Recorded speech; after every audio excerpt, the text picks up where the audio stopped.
Hi, this is Dr. Tonya Echols Cole, and we're talking about products to use on the skin during radiation.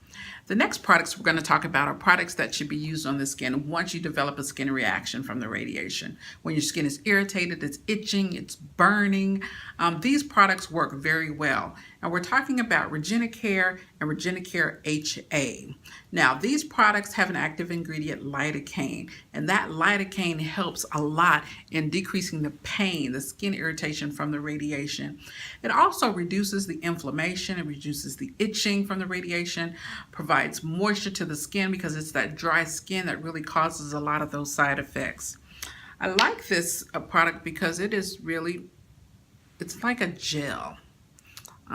It feels really good and cool on the skin when that skin is irritated, and I know that feeling.